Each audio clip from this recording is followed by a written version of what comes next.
38、39、40件啊，抌咗40件衫，耶！ 40件衫，恭喜官咪咪！我真係好下決心，好好啊！我覺得呢個，我覺得呢個結果好好啊！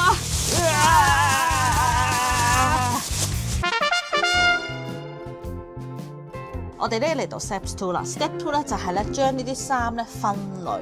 咁分類咧可以分就係呢個春夏秋冬啦。咧就係分上半身、下半身、連身裙、外套同埋一啲內衣褲啊嗰啲咁樣。30 minutes later. 哇！我哋咧終於分好晒類啦。上半身幸福，下半身幸福，全身都咁幸福。飛咧主要咧就係咧將啲衫咧又係分翻做點樣去收納啦。咁主要咧就分兩類嘅衣櫃嘅收納，就係一個吊掛類啦，同埋呢個摺疊類嘅。咁樣咧，我哋通常都會根據翻官 V 你而家有嘅嗰啲家私家具去判定啊，到去諗下究竟邊啲衫可以掛，邊啲衫可以摺嘅咁樣咯。點解突然間無啦啦有兩發現點解發現有啲衫？點解無啦啦啲衫飆出嚟嘅？係啦，咁樣咧，其實喺收納角度嚟講咧，盡可能所有衫咧係掛嘅。其中收納呢啲嘢咧係方便每人咧嘅一個習慣嚟噶嘛。咁其實咧又係嗰個數呢個 action 數啦，即係話我要完成一個動作要做幾多個 action 嘅。咁如果我係掛衫嘅話咧，即係可能我為咗拎呢件衫咧，只需要做2個動作，就係開呢個櫃門 action 1，action 2就係拎件衫出嚟，咁我就已經可以着衫啦。但係如果咧係摺衫嘅話咧，咁我就要做好多個動作，包括係 action 1開呢個櫃門 ，action 2開呢個櫃桶門，然之後第3可能你攝咗喺下面嘅就要移開上面啲衫 ，action 3移開上面啲衫 ，action 4拎起啲衫。咁其實咧，結果你要4個動作先可以成功呢件衫咧，減卻你咧去揾出呢件衫嘅動力。咁所以咧，我見到官咪而家呢個衣櫃嘅格局嘅話咧，咁我就會建議就係希望能夠增加掛衫嘅空間，因為而家見到得呢一忽啫嘛。咁希望能夠可能將呢啲櫃可以移得走嘅話，就移走佢，然之後增加嘅掛衫空間。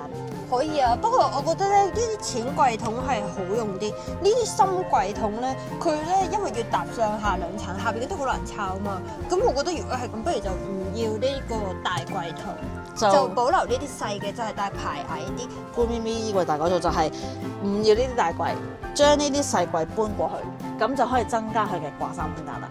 好，行動。好啦，咁我哋咧頭先已經將呢啲衣櫃咧完全同衫冇關嘅嘢清走咗啲雜物之後咧，就擺咗啲袋喺上面啦。哇！你睇 Good Mimi 啲袋幾靚，咁以後咧 Good Mimi 咧就唔使淨係着死一款袋，可以嚟拍片嗰時候就着翻唔同嘅袋啦，着翻個袋係咪？係啊，唔係啊，帶翻唔同嘅袋咁樣係啦。咁我哋頭先咧 Step 4咧嘅吊掛飾咧，其實已經差不多完成晒㗎啦。咁啊，大家見到已經掛好晒啦。咁呢邊咧就係呢個 one piece 區嚟嘅。咁我哋仲分咗顏色去掛啦。我哋見到 Good Mimi 係好多綠色 one piece 裙㗎嚇，4件啊，就超級中意綠色啊佢。咁然之後呢邊咧就係有上半身啦同埋下半身嘅。好，咁嚟到 Step 5咧就係呢個摺衫啦。建議大家用呢個咧直立式摺疊法。咁我哋睇下點樣摺件衫啦。首先將件衫變成一個長方形，第一步。然之後再將佢變成一個正方形就搞掂㗎啦。將佢變正方形嘅時候咧，呢度1/3摺上嚟啦。咁然後1/3摺落去嗰時候咧，我哋就攝喺呢個入邊將件衫。呢件 T 咧攝咗入去之後咧，個好處就係點樣 fit 都唔會散開，見唔見到啊？都係一件個耶！咁樣咧，平時可能大家咧摺好一沓衫咧，就咁咧就放喺衣櫃嗰度。咁如果你就咁放落去嘅話咧，你就拎唔到最底啲衫啦，又望唔到最底啲衫，咁就變咗咧好麻煩啦。咁所以咧就係用呢個直立式摺疊法咧，就係咁圖案向翻上啦，咁樣直立咁樣放。每一件衫你都可以清楚望到個圖案之餘咧，你就可以好輕鬆。例如咦，我今日要着 Good Mimi 嘅衫，我直接拎出嚟就得啦。咁樣咯，咁所以而呢個直立式摺疊法咧，就大家咧衣櫃咧可能見到哇，如果我得咁少衫，好似即係好企唔穩啊咁樣嗰啲咧，咁其實咧大家咧就可以去啲100店咧買定呢啲 partition， 咁呢啲 partition 咧就可以幫助你固定翻，例如少量嘅衫咁樣固定喺度，咁就冇問題啦。咁你就可以做到靚靚仔仔咁樣就擺喺個衣櫃入面啦。入面咧你可能擺褲又得，或者你可能擺第三款又得，總之空間利用就會多咗咁樣咯。另外咧上面清空咗個位放袋咧，咁因為咧其實有時啲袋咧唔可以自己企喺度噶嘛，咁呢個時候咧就可以用咧呢啲 book stand 書立咧就去咧穩定住固定住嗰啲袋啦，咁樣可以例如呢個袋咁樣夾喺度啦，咁你就見到。而且咧，佢都有書立咧，都可以有個咧，將嗰啲袋咧唔同分間嘅用途，即係分間開咁樣一個咁樣咯。咁其實咧，你見到我呢次咧執呢個衣櫃咧，係基本上只係用咗2個收納用品，其實都唔知算唔算收納用品啦，就係書立同埋個 partition。因為其實咧收納衣櫃咧唔需要過度用嗰啲收納用品，例如有啲人可能會話：哇，我要喺牆邊咧就整個架，跟住就攝晒啲襪啊，又要攝呔啊咁樣嗰啲。其實基本上大家只要即係有個櫃桶，整好 partition， 其實都已經夠啦。1 hour later， 哇！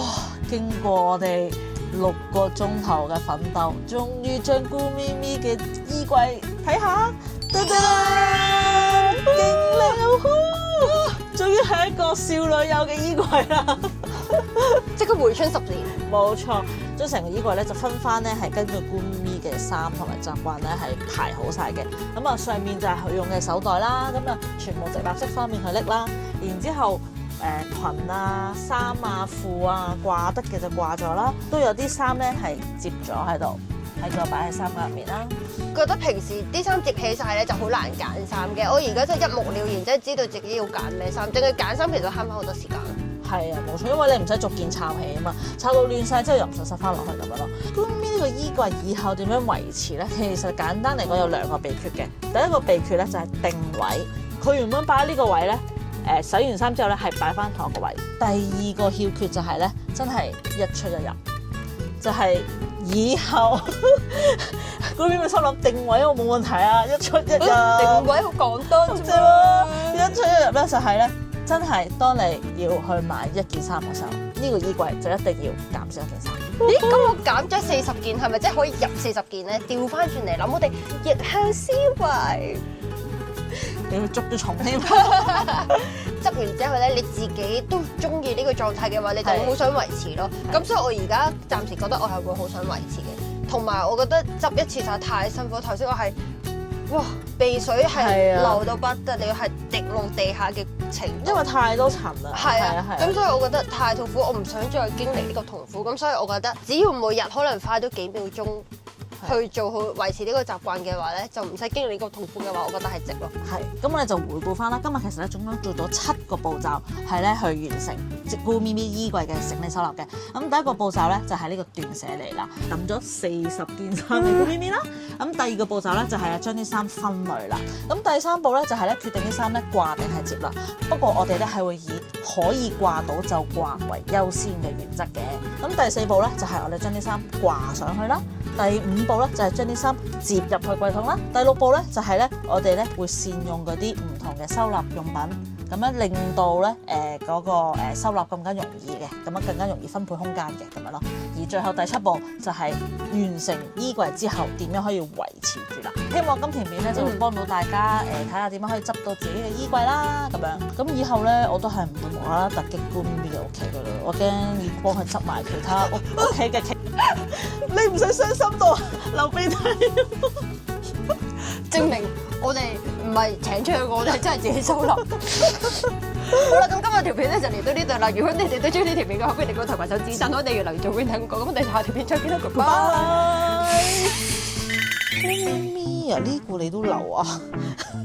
係中意同埋成日着嗰類嘅喎。你幾時有中意同埋成日着啊？What？ 你大家睇下，評評你。你個人有冇童心㗎？咁得意，唔要啦，41件。係。